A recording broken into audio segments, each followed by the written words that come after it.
नमस्कार, मैं हूं आपके साथ रितिका और आप देख रहे हैं भारत दूरदर्शन न्यूज। दोस्तों, चुनावी माहौल सरगर्मियों में था और कल ही मतदान हुए हैं। अभी हम नौगांव में मौजूद है और हमारे साथ कपनौल से कुछ लोग मौजूद हैं, यहाँ के एक परिवार मौजूद है। तो हमें सूचना मिली है कि चुनावी मतदान के दौरान मारपीट की कुछ घटना हमें मिली है। तो इस समय हम पीड़ित परिवार के साथ मौजूद है, उनसे जानने का प्रयास करेंगे कि क्या वो घटना थी, क्या उसका कारण था। तो उन्हीं से ही सीधे बातचीत हम करना चाहेंगे।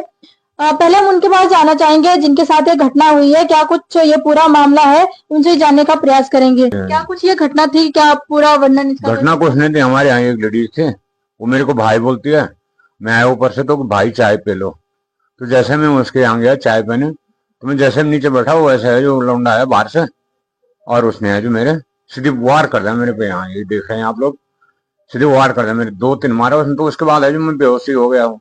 आप लोग देख रहे हैं कि मतलब मेरी हालत कैसे हो रही है। अच्छा, आपका नाम क्या है? मेरा नाम खपलिया लाल है। कौन से गांव से आप? खपनौल से। कपनौल से आप हैं। तो ये जो पूरा मामला है, ये घटना क्या कारण था, या पुरानी कोई आपसी वो है? ना कुछ नहीं है, बस खाली इनको जिद लगती है कि ऐसे वालों को ऐसा नहीं होना चाहिए, वो बाकी और कुछ नहीं है। अच्छा, किस चुनाव में कौन से उसके जो पार्टी के दौरान क्या कुछ था? ना पार्टी पुर्टी कोई संबंध नहीं उसमें।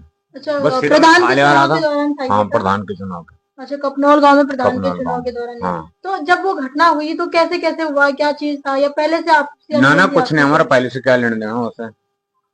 वो मैं अपने घर आ रहा था तो वो लड़के ने बोला भाई चाय पी ले भैया।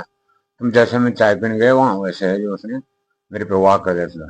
अच्छा, आप मतदान के दौरान किसी के घर बैठने के लिए गए थे? हाँ। और फिर उसके बाद क्या हुआ? जवाब है उसके बाद मुझे पता नहीं लगा था, उसने मेरे को मार पीट करके बाहर फेंक दिया कहीं। तब मुझे पता नहीं क्या फेंका था क्या नहीं किया, वो पता नहीं मेरे को। अच्छा, कहाँ कहाँ आपकी चोट लगी है? थोड़ा चोट तो सारे हैं, मुंह पे देख रहे हैं आप, बिल्कुल पीठ पे देख रहे हैं आप, वार करा हुआ है पीठ में, सारे कुचला हुआ है सारा मुंह। अच्छा, कुछ आपको याद है किसने आप पर वार करा कि किसने आप पर? गोकुल सिंह ने किया है वार। उसके बच्चे भी थे दोनों, वो भी पता नहीं कहाँ से आ गए, वो जो है जिसमें आगे सीधा वार करने लगे। अच्छा, इसका कारण क्या हो सकता है, कुछ आपको? ना ये तो पता नहीं मुझे, कारण तो उसी के मन में होगा कुछ तो ठीक है, नहीं तो हमारे मन में तो कुछ नहीं। हम तो बाजार से बैठे हुए थे उस सिस्टर के यहाँ।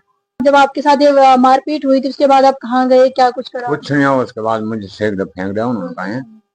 और तब मुझे पता है नहीं, तो मेरे बच्चों को क्या किसी ने फोन की, गाँव वाले ले गए, पता नहीं किसने उठा के मेरे बारे में। जी, धन्यवाद आपका।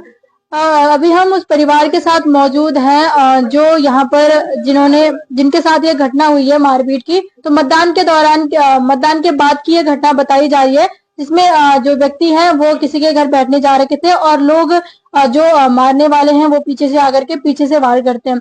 उनके फैमिली के हमारे साथ कुछ लोग मौजूद है, उनसे भी बातचीत करने का हम प्रयास करते हैं। और उस घटना के बारे में आपका क्या कहना है, क्या आपके साथ उनका क्या कुछ मामला रहा है? मेरा नाम रितिका है और मैं जैसे हम सुबह उनके घर गए हैं तो मतलब जैसे हमने बोला कि आपने मतलब पापा को क्यों मारा है, फिर उन्होंने बोला कि हमने ठीक मारा है। और फिर मेरे पे भी मतलब उन्होंने पत्थर भी उठाया और लकड़ भी उठाए, उनसे भी मारा मुझे, और मेरे पाँव में भी लगाया उसने, और मुझे धक्का भी दिया उसने। फिर बोलने लगे बार बार कि मतलब तुम्हारी क्या औकात है बल यहाँ। और फिर हमारी 3-3 गाड़ियां भी है, फिर बोलने लगे तुम्हारी गाड़ियां तो बल मैं बंद करवा दूंगा, पता नहीं क्या क्या बोलने लगा। फिर बार बार वो हमारे लिए डूम डूम भी बोलने लगा कि मतलब तुम्हारे डूम की क्या औकात है बल, क्या करेंगे बल तुम, मतलब जो तुम्हारा औकात है बल उसे कर लेना बल तुम, ऐसे ऐसा बोलने लगा वो। अच्छा, इनका जो कहना है साफ तौर पर कि उनको भी एक प्रकार से धमकाया गया है। हमारे साथ उनके जो जिनके साथ ये घटना हुई उनके बेटे भी मौजूद है इस समय। आपसे हम जानना चाहेंगे क्या कुछ ये पूरा प्रकरण आपके संज्ञान में, क्या कुछ इस प्रकरण के बारे में?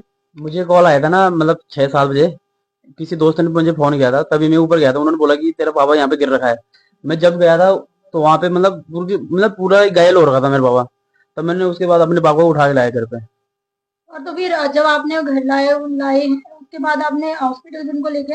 उसके बाद हमने हॉस्पिटल आए उसको, यहाँ पे बिलोक में लाए। तो मेरे भैया आए थे, उसके बाद मेरे भैया आए यहाँ पे, मैं वहीं रहा घर पे। घटना के बाद जब आप हॉस्पिटल गए उसके बाद आपने कार्रवाई करने की कोशिश नहीं करी? तो हमने मतलब हजोपुर थाना अधीक्षक के पास ले गया। उन्होंने ये कहा कि ये पुलिस का मामला नहीं है, ये राजस्व विभाग का मामला है। फिर उन्होंने उसमें कोई कार्रवाई नहीं करी। तो पुरोला थाने में आप गए थे? हाँ जी, पुरोला थाने में गए।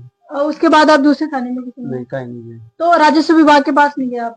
गए कहाँ, हमने फोन करा, एक बार फोन लगा, वो फोन स्विच ऑफ कर दिया। उसके बाद अभी आप क्या चाहते हैं, क्या कुछ संज्ञान इसमें लिया जाए?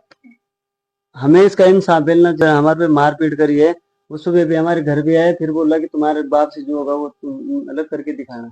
क्या कुछ कहना चाहेंगे आप इस घटना के बारे में? कहाँ कहाँ आपने जो शरण ली है और क्या कुछ उसका रिजल्ट मिला आपको? हमने ब्लॉक में ले जाया अपने ससुर। इस ब्लॉक ने बोला कि देहरादून ले जाओ, नहीं देहरादून ने कुछ करा ना ब्लॉक वाले ने कुछ करा, तो हम पोरोले में ले जाए अपने ससुर को। हम थाने में ले जाए, कुछ नहीं करा। तब पटवारी के लिए फोन करी, पटवारी ने किसने फोन नहीं उठाई। किसी फोन ने काट पे कि नहीं है तुम्हारा कुछ काम नहीं डाल, जाओ जान तुम्हारे जान जाने के। डूम डूम बोलते हैं मेरे ससुर के, सबके लिए बोलते हैं हमारे कुटुम्बदारी के लिए कि तुम डूम है, तुम ऐसा है, तुम तैसा है। लेकिन और सबके लिए माने, मेरे दियोर के लिए, मेरे नंद के लिए भी, सबके लिए माने पड़ा। अच्छा, धमकी मारने धमकी में सबके लिए धमकी पड़ा। तो अभी आप क्या चाहते हैं? पुलिस प्रशासन भी आपकी खबर नहीं ले रहे हैं, कोई संज्ञान नहीं ले रहे हैं, क्या चाहते हैं आप सरकार से? क्या हम ऐसा चाहते हैं इसके लिए ये घर नहीं वो थाने में ले जाओ, इसका लठ मारो। हमारा गांव का बात है, पता नहीं कभी कभी हमारा लड़का गांव में जाती है, कभी कभी खान जाती है, कभी कभी खा जाती है। हम ऐसे रहते कि खा जाते है हमारा लड़का। हमारे साथ जो पीड़ित परिवार था वो मौजूद था, उनकी आपने बातें सुनी है, किस प्रकार से उनके साथ ये घटना हुई है और क्या कुछ इसका रिजल्ट रहा है। और जो सरकारी विभाग है, संबंधित अधिकारी है, उन्होंने भी इस संबंध में कोई संज्ञान नहीं लिया है। तो मेरा संबंधित अधिकारी से, संबंधित विभाग से भी गुजारिश है कि आप अतिशीघ्र इसमें कार्यवाही करें, संज्ञान लें और इनको न्याय दिलाने की कोशिश करें।